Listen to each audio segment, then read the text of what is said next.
Juízes, capítulo 3, do versículo 27 até o versículo 30.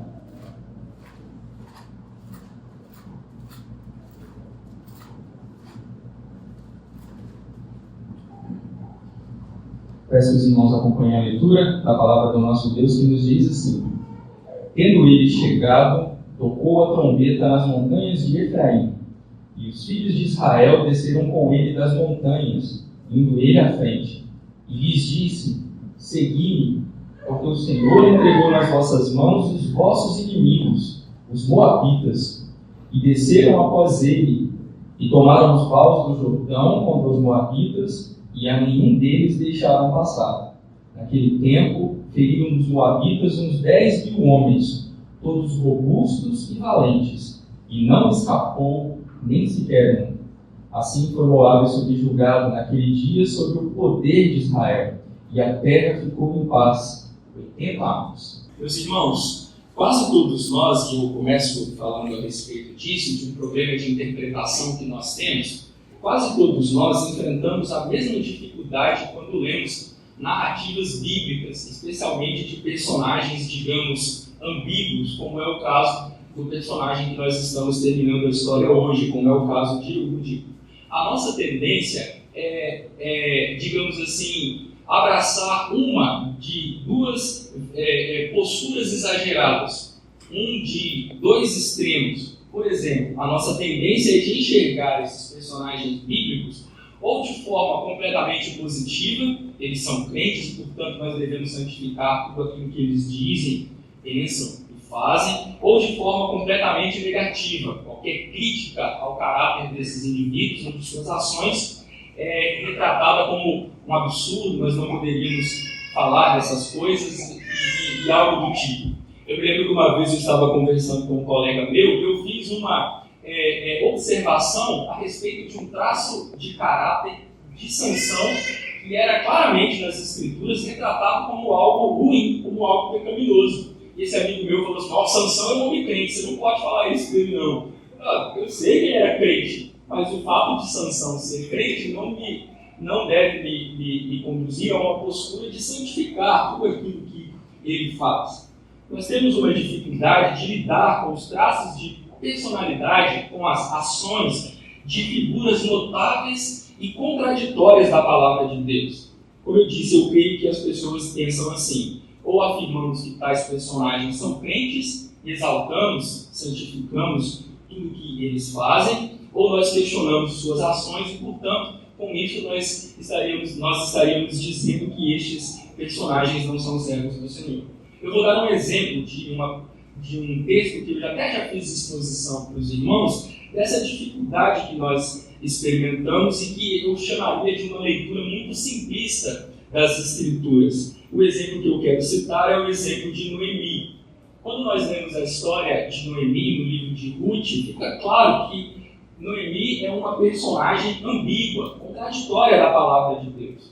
Sem dúvidas, e aqui eu parto deste princípio, sem dúvidas ela é uma mulher crente, mas disso não se segue que todas as suas práticas, que todos os traços que ela revela de seu caráter, que nós deveríamos tratá-los como se todos eles fossem agradáveis, ou que nada na postura dela fosse uma postura equivocada.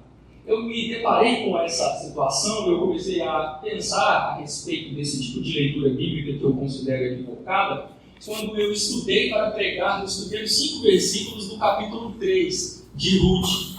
Ali nós observamos que Noemi tem bons propósitos para aquela mulher, para Ruth, aquela que ela passa a tratar como filha, mas ela busca cumprir esses propósitos para com Ruth de maneira incorreta, pecaminosa e desagradável a Deus. É o tipo da filosofia: os fins justificam os meios. Lembre-se que eu vou falar de maneira resumida porque meu objetivo é tratar do episódio de Ruth, mas eu estou apenas ilustrando o meu ponto.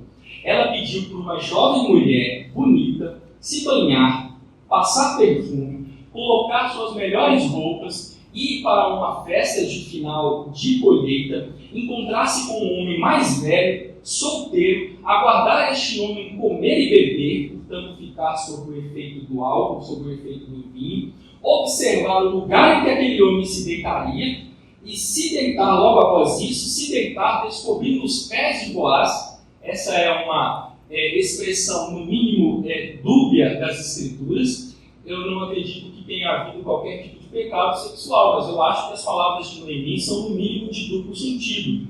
Para descobrir os pés de Boaz e se deitar ao lado dele. Tudo isso num lugar escuro, sem que ninguém estivesse vendo. Isso é uma coisa boa? Sejamos honestos, alguém mandaria, algum pai aqui presente, alguma mãe, mandaria sua filha para uma situação como essa? Mas eu fiquei impressionado porque todos os autores que eu consultei, não viram muitos, mas eu consultei vários, porque eu fiquei um pouco impressionado com esse texto, mas todos eles tratam a atitude de Noemi, o plano de Noemi, a trama, como uma trama boa. Apenas um sugere a possibilidade de problemas nessa trama. Afinal, todos eles consideram Noemi uma mulher crente. Eu também considero. Noemi era uma serva de Deus. Mas, apesar disso, o plano de Noemi era um plano um pouco complicado, um plano equivocado, era uma maneira incorreta de atingir um fim proveitoso. Mas a nossa tendência é essa. Quando nós nos deparamos com um texto bíblico, ou nós fazemos aquilo que ou nós santificamos tudo, exaltamos tudo que é feito, ou então nós partimos para o lado oposto, desprezamos todas as ações, tudo aquilo que aquelas pessoas fizeram. Nós temos dificuldade de discernir e perceber nuances. E o que eu quero dizer com tudo isso? Que quando nós lemos as narrativas bíblicas, nós devemos perceber que crentes verdadeiros, como Noemi, como Eude, que é o personagem que nós temos diante de nós, crentes verdadeiros ainda possuem aquilo que os nossos símbolos de fé, especialmente nossa confissão, chama de corrupção remanescente. Deus nos deu uma nova natureza, Deus nos regenerou, mas nós temos corrupção remanescente e ainda praticamos atos pecaminosos, ainda pensamos mal, ainda agimos mal, ainda fazemos aquilo que é desagradável a Deus. Não é preciso tratar tais personagens assim. É crente, portanto tudo que faz é correto, ou tudo que faz é incorreto, portanto é descrente. Mas não há necessidade de abraçar esse tipo de exagero quando nós lidamos com narrativas bíblicas.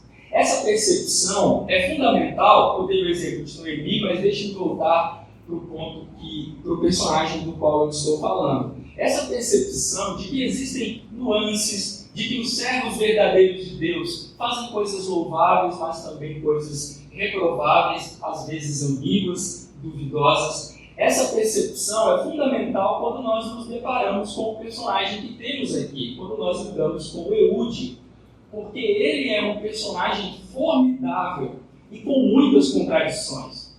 Como disse em sermões anteriores para os irmãos, Eude, este grande herói do povo de Deus, esse marcante herói do povo de Deus da antiga aliança, é um homem que tem coragem de entrar sozinho no palácio de um opressor mais poderoso do que ele. Lembrem-se que Eude deixou sua comitiva em Gilgal. Ele leva uma comitiva para entregar o tributo a Eglon, depois ele retorna com a sua comitiva, deixa a comitiva em Gilgal e retorna sozinho para o palácio. Este homem sozinho teve coragem de entrar no palácio de Eglon e, através de ardis e enganos, conseguiu algo impressionante, ficar sozinho com aquele rei e executá-lo com a sua espada de 2 gumes que estava escondida em sua coxa direita.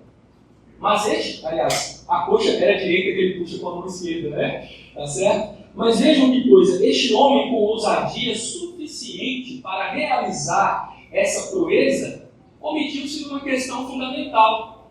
Nós não precisamos desprezar o que Eude fez, apesar de haver dificuldades e problemas nas suas ações, mas é preciso observar que Eude deixou de fazer algo muito importante, ele se omitiu numa questão fundamental. Nada fez Eude com relação aos ídolos que adoravam o seu povo. O ato de bravura de Eude é emoldurado pelos ídolos. No versículo 19, lá estão os ídolos na cidade de Gilgal, e no versículo 26, lá estão os ídolos em Gilgal, a cidade em que o povo de Deus celebrou a Páscoa, a primeira Páscoa na Terra Prometida, a cidade onde o povo de Deus foi circuncidado, aqueles que nasceram no deserto. e não tinham sido circuncidados. A cidade onde Deus se manifestava ao seu povo estava corrompida por ídolos, e Eude nada fez. E o problema não foi falta de coragem, porque Eude era corajoso o suficiente para entrar num palácio lotado de guardas e matar o rei daquele palácio. O problema de Eude foi sua obediência parcial, sua dificuldade de observar os mandamentos de Deus. Ele era um servo do Senhor, mas não há como negar que há dificuldades naquilo que Eude faz e especialmente naquilo que Eude deixa de fazer. Ele lida corajosamente com um inimigo externo, Eglon, mas nada faz para purificar o seu povo do inimigo mais perigoso, os ídolos. Porque prestem bem atenção, eu já disse e repito aos irmãos, por que Israel estava sob a opressão de Eglon? Por causa de seu pecado. E qual era o pecado de Israel? Que é resumido na expressão: os filhos de Israel fizeram o que era mal aos olhos do Senhor. Que pecado é esse? Lá no capítulo 2, esse pecado é descrito com mais detalhes. Fizeram os filhos de Israel o que era mal aos olhos do Senhor, porque eles seguiram a Baal e a Astarote. Qual era o problema de Israel? Que gerou outro problema em Eglon: a idolatria. Eglon era só o efeito de um pecado anterior. Eude lidou com o efeito, mas deixou de lidar com a causa. A idolatria que graçava, que destruía o povo de Deus. Criticar o caráter de Eude, suas ações e omissões, faz dele um descrente?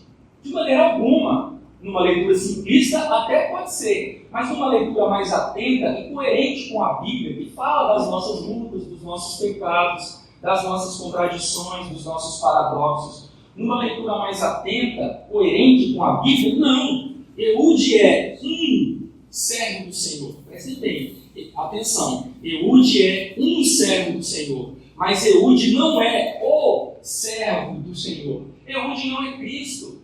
Eude não é Cristo. Possui ele traços admiráveis, coragem, bravura e outros nem tanto, omissão, ardis, enganos. Eude, portanto, funciona na narrativa bíblica como um modelo das próprias dificuldades e ambiguidades que nós enfrentamos. Nós somos assim também, irmãos. Às vezes nós fazemos coisas que são admiráveis, atos de bravura e coragem, mas às vezes os nossos atos são maculados por pecado. Não é assim? Às vezes nós oramos e quando nós terminamos de orar, nossa, mas que oração que eu fiz! Isso é a ambiguidade da nossa situação, do nosso caráter. Nós somos assim também. Nós também enfrentamos as mesmas dificuldades e ambiguidades que Eude enfrentou. Na narrativa bíblica, ele é colocado como um modelo para que nós observemos as nossas próprias circunstâncias. Todos os servos de Deus vivos, eu digo vivos porque alguns já foram aperfeiçoados e estão com Cristo nos céus, já estão diante do trono do Senhor. Todos os servos de Deus vivos, em virtude do pecado que ainda há neles, lutam com seus pecados, ora manifestando fé, ora pecando. Mas notem, sobretudo, Eude é descrito com suas contradições para nos lembrar uma coisa, que apenas o Senhor Jesus é o varão perfeito. Apenas o Senhor Jesus é aquele que obedece à vontade de Deus, sem restrições, sem nenhuma restrição. A obediência de Cristo é a única completa, perfeita. Todos os demais são imperfeitos, parciais em sua obediência. Não é em nós mesmos que nós recebemos salvação e vitória. Não é o nosso braço que alcança a vitória. É o braço do Senhor, como nós vemos no Salmo 98. O Senhor fez notória a sua salvação, o seu braço, a sua destra, e alcançaram vitória. A salvação que nós recebemos é a maior vitória que um crente pode receber. Para que nós nos afastemos, já que eu estou usando a palavra vitória, das concepções modernas, neopentecostais ou financeiras de nossa época. Para que nós nos afastemos disso. A maior vitória que um crente pode receber é a sua salvação. E ele não conquista essa vitória. Essa vitória foi conquistada pelo Senhor. Eude é colocado aqui para nos lembrar disso. Ele é o servo do Senhor, mas ele não é o servo do Senhor. O servo do Senhor é aquele sofredor que veio para entregar a sua vida, para derramar a sua alma, para morrer por nossas transgressões. E nós temos hoje paz, tal qual a terra de Israel experimentou paz, porque o castigo que nos traz a paz estava sobre ele. E foi pelas pisaduras do nosso Senhor Jesus Cristo que nós fomos sarados.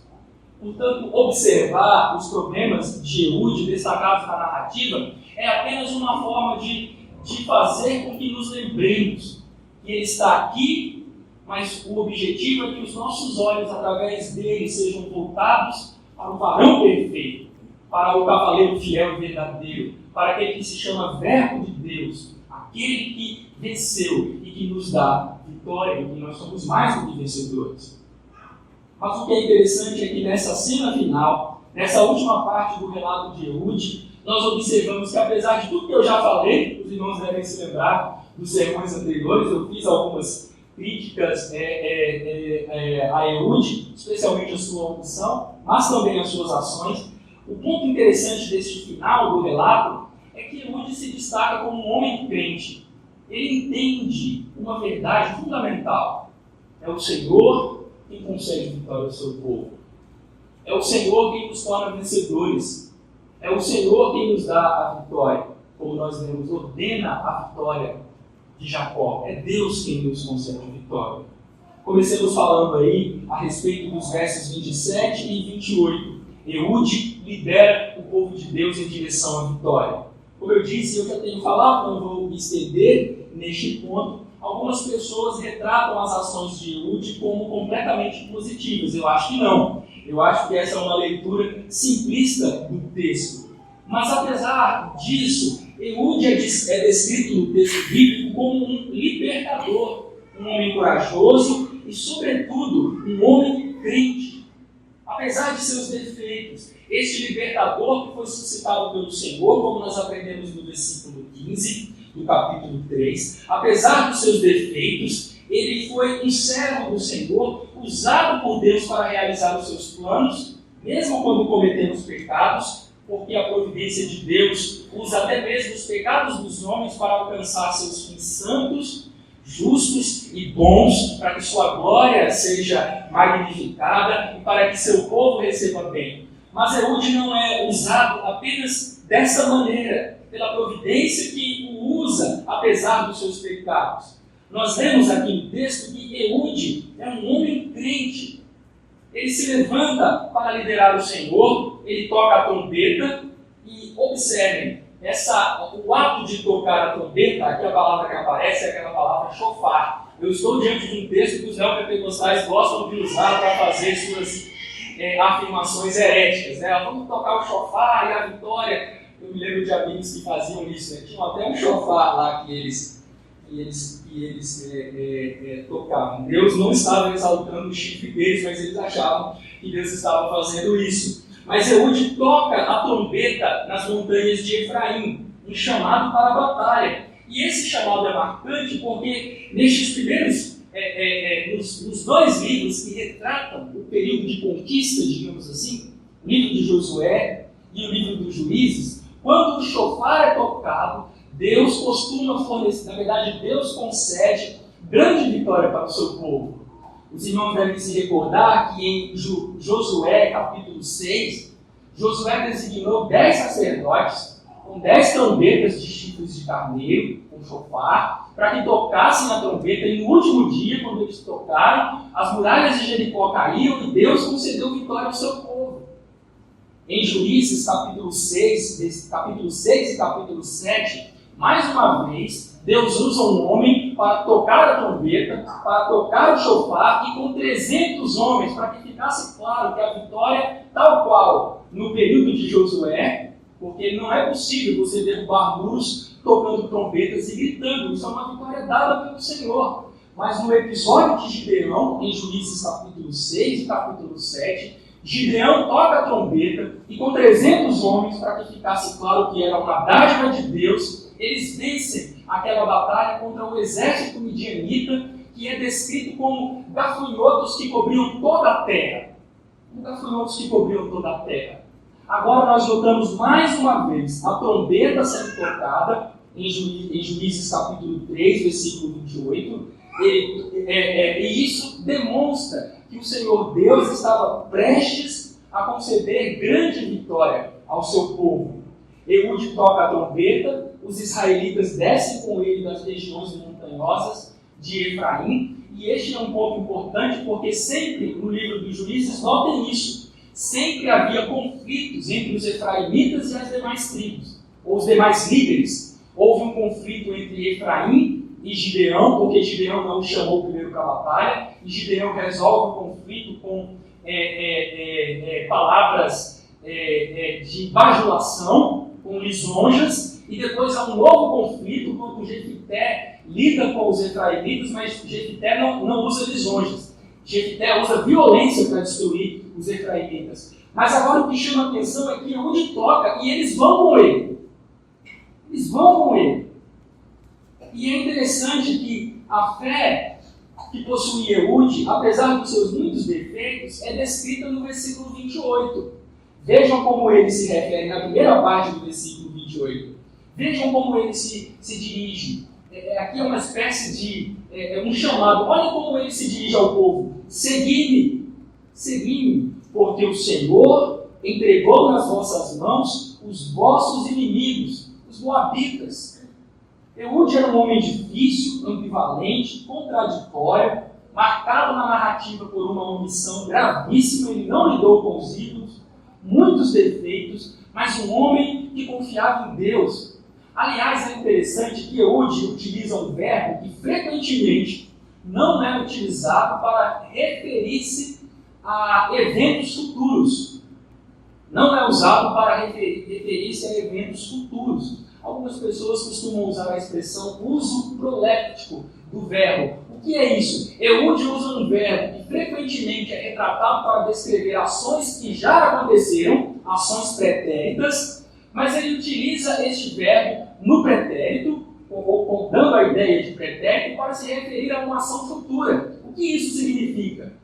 Eude está dizendo, a vitória é certa. É como se ela já tivesse acontecido. Por quê? Porque o Senhor entregou nas nossas mãos. Na verdade, se nós fôssemos lidar com esse texto, digamos assim, de uma perspectiva nossa, nós diríamos, ele vos entregará os vossos inimigos nas vossas mãos. Mas Eude diz, ele entregou. Ele entregou. A vitória é certa. Essa é a ideia de Eude. Um homem de fé, portanto, que entendeu uma verdade fundamental para o povo de Deus.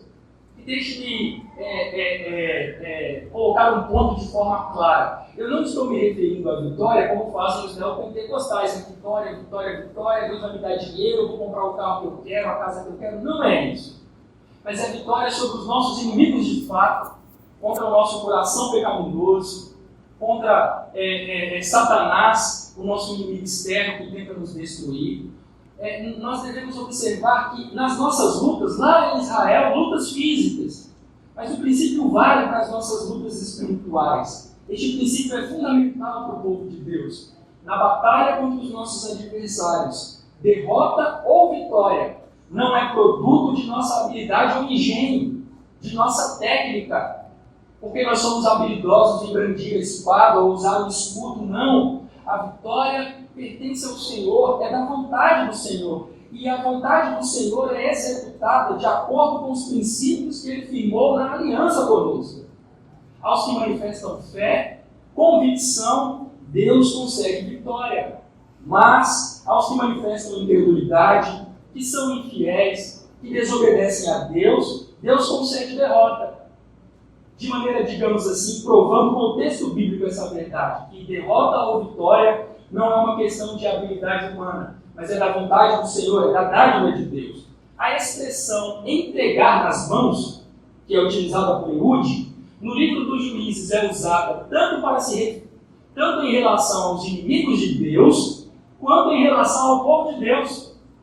Notem, lá no início do livro de Juízes, em Juízes capítulo 1, versículos 2 e 4, nós lemos o seguinte: Deus falando para a tribo de Judá, respondeu o Senhor, na verdade para Israel, dizendo que Judá deveria ir primeiro.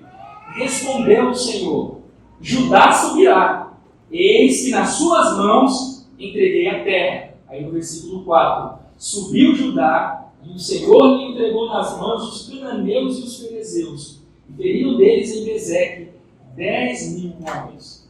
Mas isso aqui é o Senhor entregando nas mãos de seu povo os adversários de seu povo. Mas notem que no livro dos Juízes nós também vemos o contrário. Em Juízes capítulo 2, versículo 14, nós lemos: pelo que Israel pecou contra Deus, serviu aos Baalins, praticou idolatria, e o que acontece?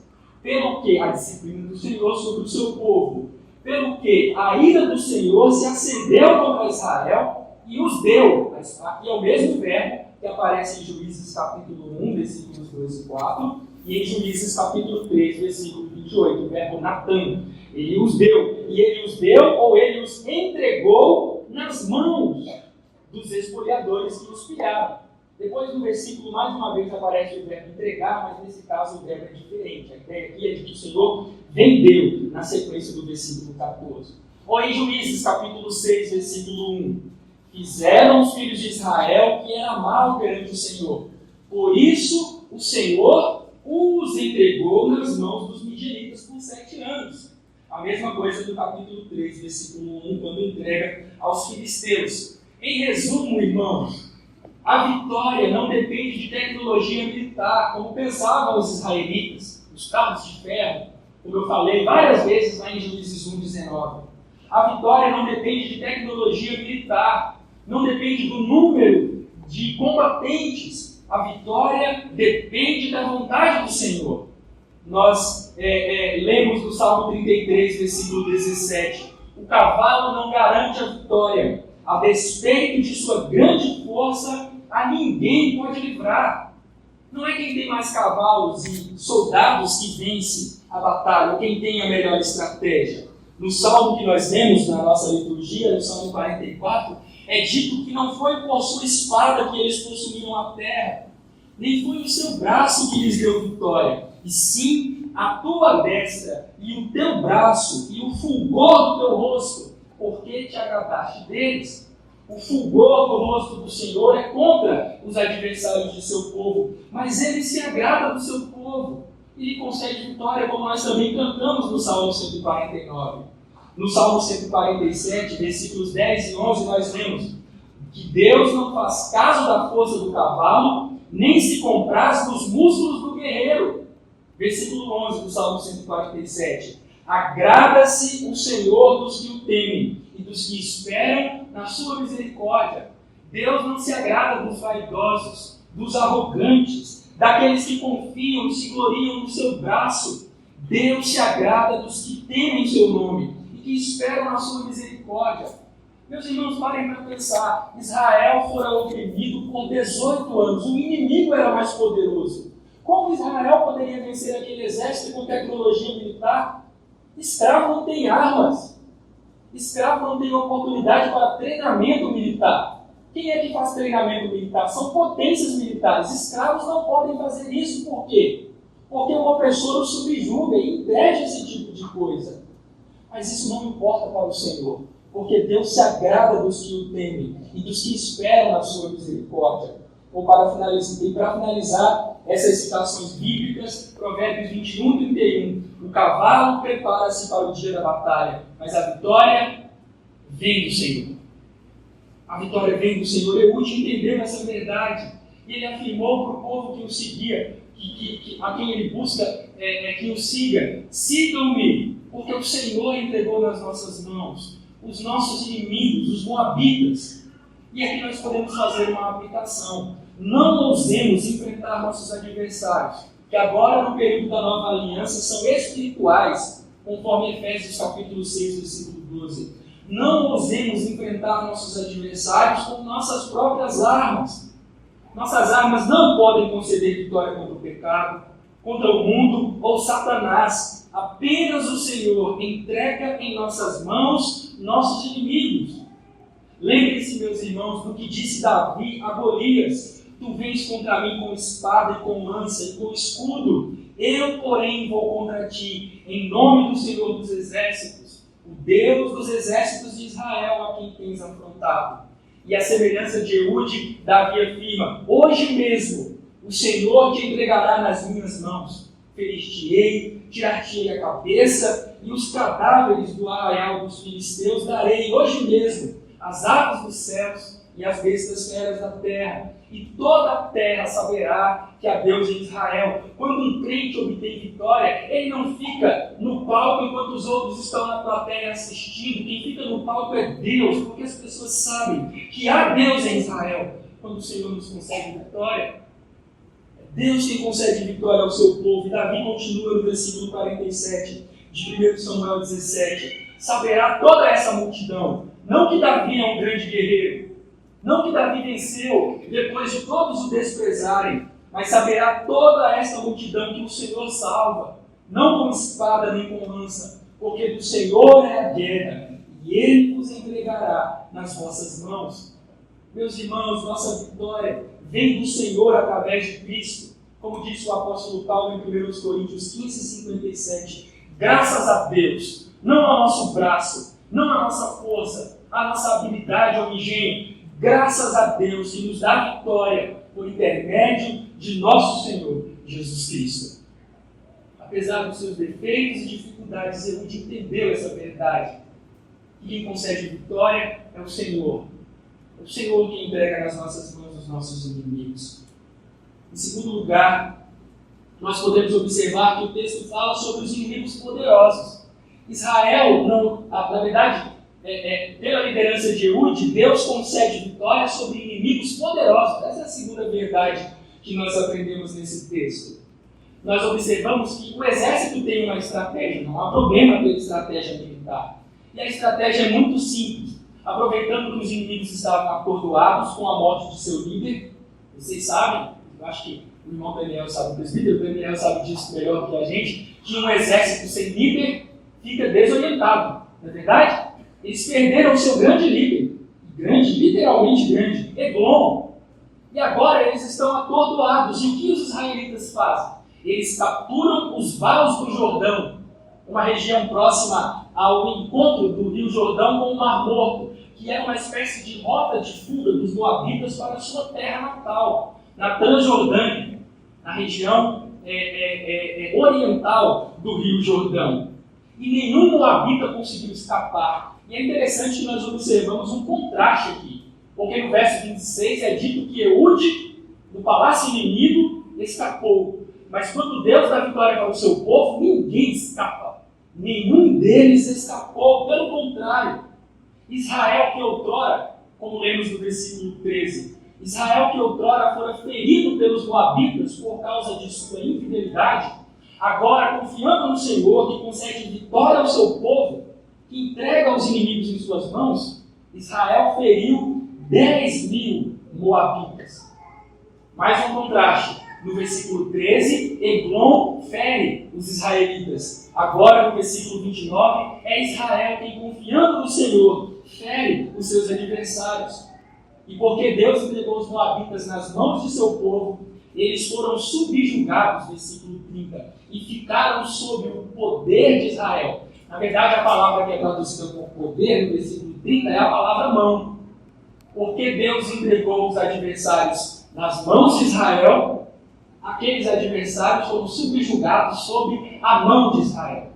É Deus quem concede vitória. Não é o povo de Deus quem tem poder. Não é a oração do povo de Deus quem tem poder. Nós somos fracos, irmãos. Nós somos fracos. Mas nosso Deus é poderoso. Nosso Deus nos concede vitória. Sobre os inimigos de Israel, sobre esta vitória, nós observamos algumas coisas importantes aqui nestes versos finais. Nos versos 29 e 30. Notem que aqui o autor descreve uma vitória completa. O texto diz que Israel derrotou 10.000 homens. Eu não tenho nenhuma dificuldade com os números bíblicos. Algumas pessoas falam que são números exagerados. Eu não tenho nenhuma dificuldade em entender este número como um número de sentido literal, sem nenhuma dificuldade. Mas eu entendo que, mesmo sendo um exército de 10.000 homens, possui força simbólica aqui.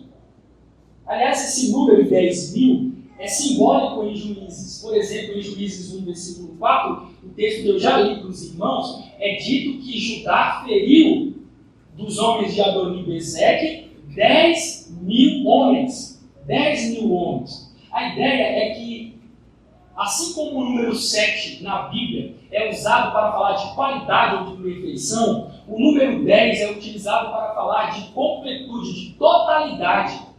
Portanto, quando o texto diz que Israel feriu 10 mil homens, o autor está dizendo que Israel teve uma vitória total, completa. Eles expulsaram os moabitas de uma vez por todas. E vejam que coisa interessante, irmãos. Vejam que coisa interessante. Até pouco tempo, na verdade por um período de 18 anos, os moabitas oprimiram Israel. Vejam como a infidelidade é danosa. Vejam como entregar-se aos ídolos é algo terrível. Israel foi oprimido por 18 anos por um adversário que foi rapidamente derrotado. Vejam que coisa. As expressões aí, no versículo de número 29, naquele tempo, e no versículo 30, naquele dia Deus deu vitória para o seu povo e aqueles adversários foram derrotados. Que coisa grave é a infidelidade, irmãos. Que coisa danosa é a infidelidade, a idolatria.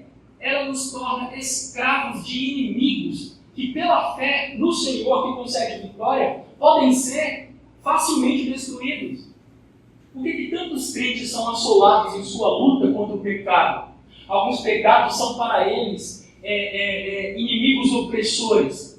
Meus irmãos, seria tão fácil no poder do Senhor derrotá-los, não no nosso. No nosso poder nós somos incapazes. A carne nada pode contra o pecado, diz o apóstolo Paulo aos Colossenses.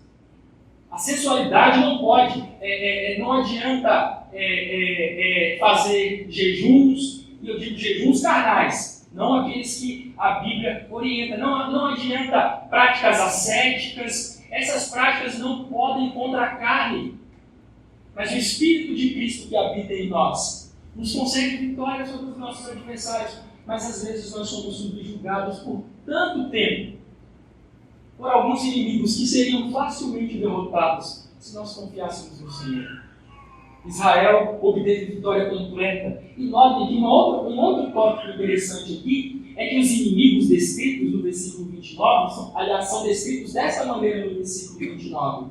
Homens robustos e valentes. Todos eles, 10 mil homens robustos e valentes. Mesmo desorientados, aqueles homens eram robustos e valentes. A primeira expressão aponta para a vitalidade, para a saúde. Aqueles homens eram saudáveis, guerreiros notáveis. E não são como os guerreiros de hoje, de alguns exércitos, que fazem pouquíssima coisa no que diz respeito à batalha, mas homens talhados para a guerra, saudáveis, e mais do que isso, valentes. Uma expressão que aponta para bravura. Essa expressão é usada num contexto que eu admiro bastante, que é quando os filisteus matam Saul e os homens de Jabes de Gileade, todos eles descritos como homens valentes, vão lá e tomam o corpo de Saul, que estava pendurado, e levam para enterrá-lo em Jabes de Gileade. Um ato de bravura impressionante. Poucos homens que conseguiram lutar contra os filisteus. Essa é a ideia de homens de bravura reconhecida no campo de batalha.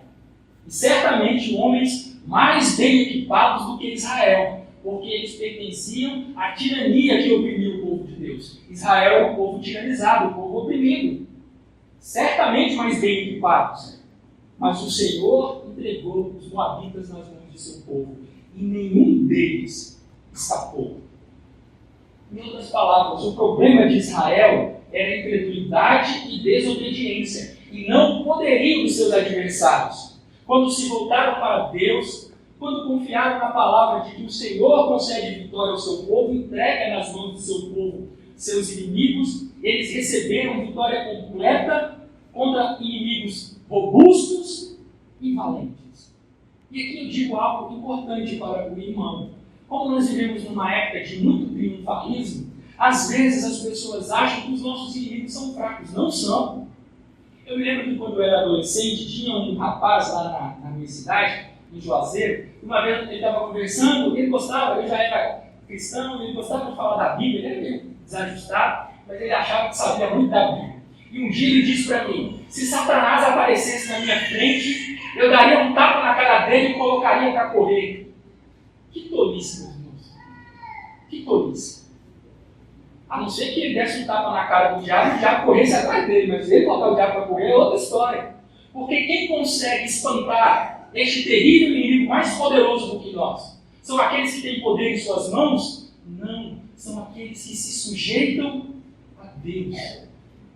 E apenas em sujeição ao Senhor, em dependência do Senhor, conseguem colocar o diabo para correr e ele fugirá de vós. Sujeitai-vos, pois, a Deus. Resistir ao diabo. Se você não se sujeitar a Deus, você não tem a menor condição de resistir ao diabo. Ele te domina, mesmo você não sabendo disso. Mesmo você não sabendo disso, a vitória que os crentes obtêm é pela fé. Diz a palavra de Deus em 1 João capítulo 5, a partir do verso 3. Porque este é o amor de Deus, que guardemos os seus mandamentos. Ora, os seus mandamentos não são penosos. Os mandamentos de Deus não são penosos, mas nós somos tentados constantemente pela maldade que há no nosso coração, pela influência externa do mundo e de Satanás, de contrariar os mandamentos de Deus e dar ouvidos à corrupção remanescente que há em nós e ao tentador externo. Mas quando nós obedecemos, quando conseguimos obedecer os mandamentos de Deus que não são penosos? João continua, porque todo o que é nascido de Deus vence o mundo. E esta é a vitória que vence o mundo, a nossa fé. Quem é o que vence o mundo, senão aquele que crê ser Jesus, o Filho de Deus?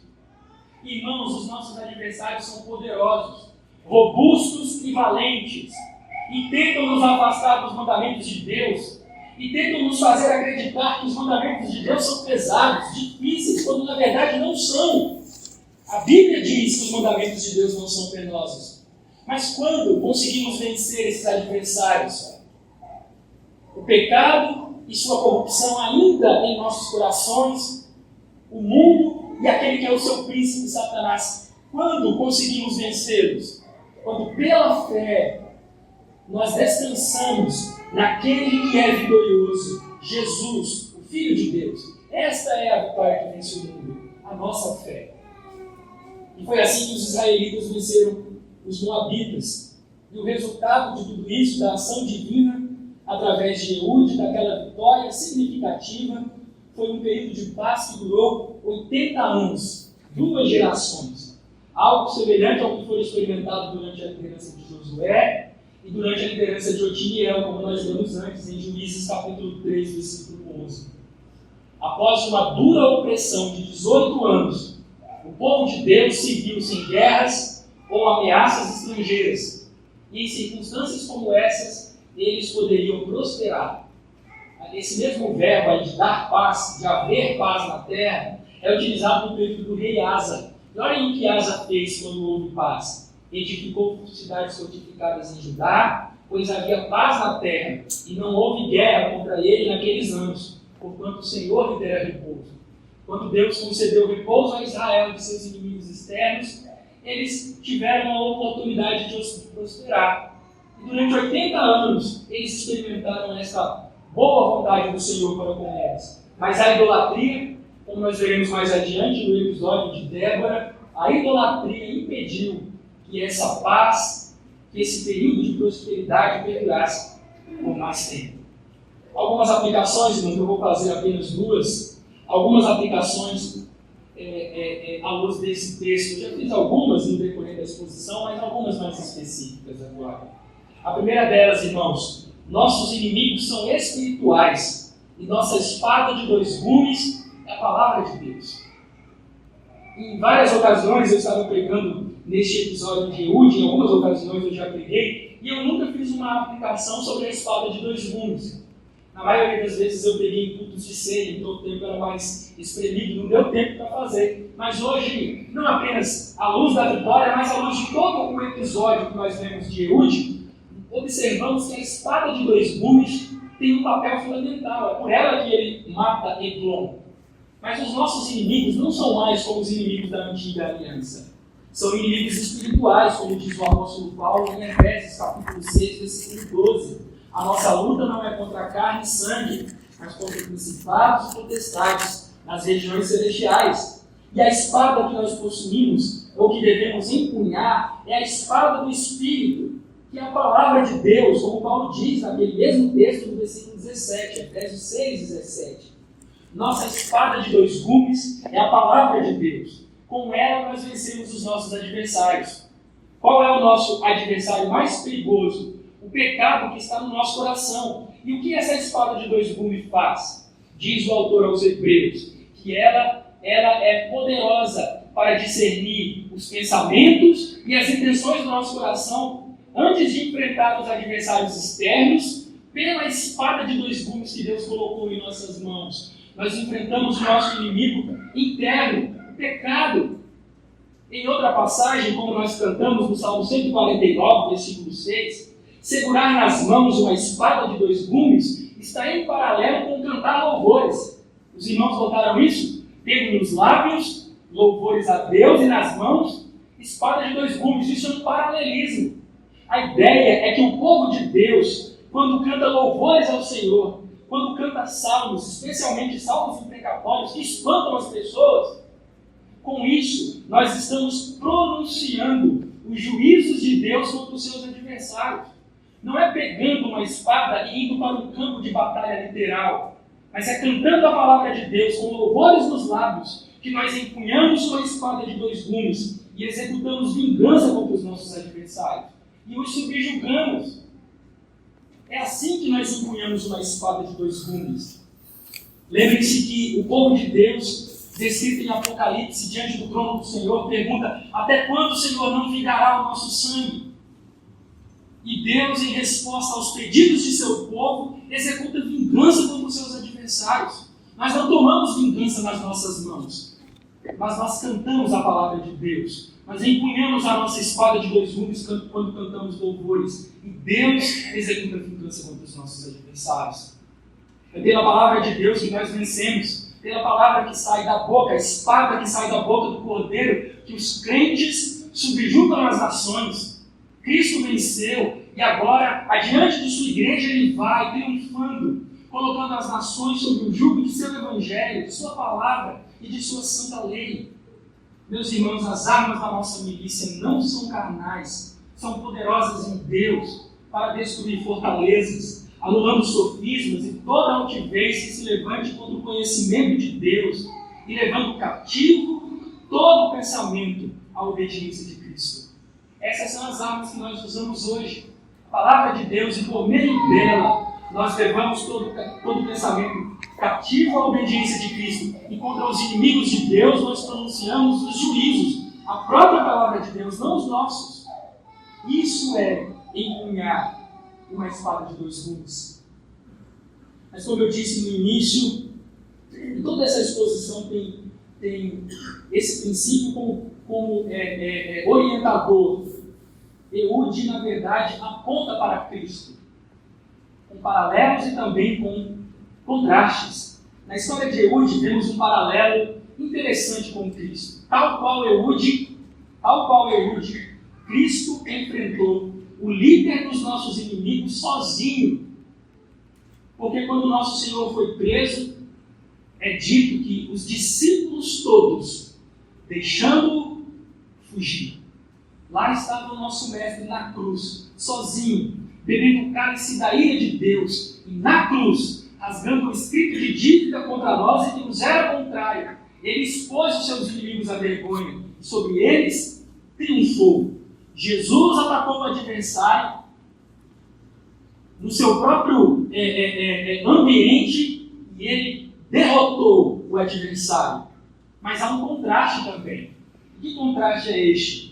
Eude enfrentou Eglon com ardis e enganos, usando até a palavra de Deus, o nome de Deus, o santo nome de Deus, para enganar Eglon.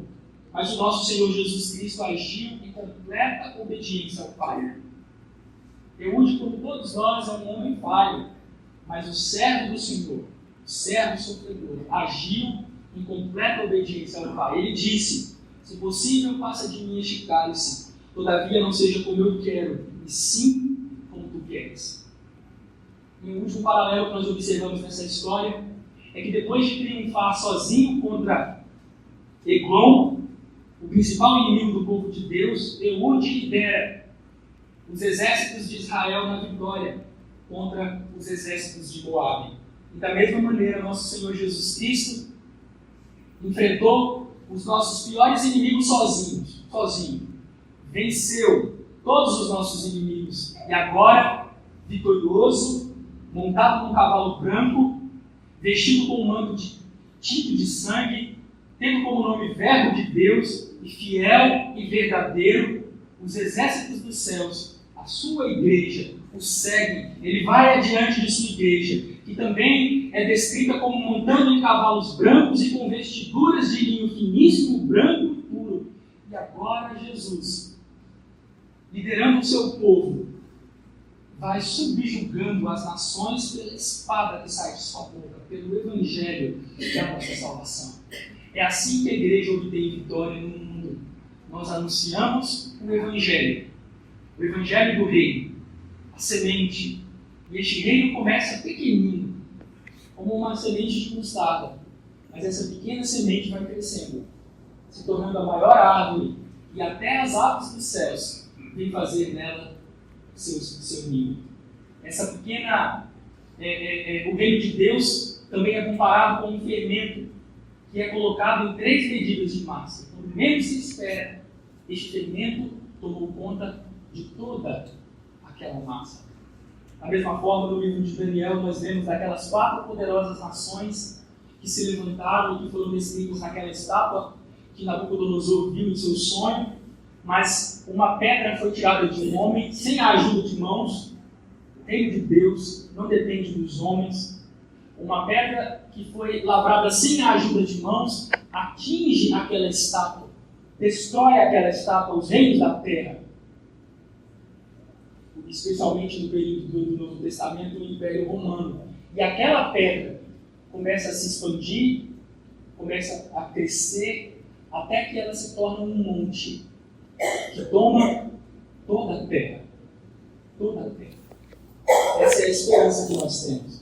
E pela palavra do nosso Senhor, a espada afiada que sai de sua boca, nós, com Ele juntamente conosco, porque Ele prometeu estar conosco todos os dias até a consumação dos séculos, nós vamos, com o Evangelho, discipulando as nações e obtendo vitória.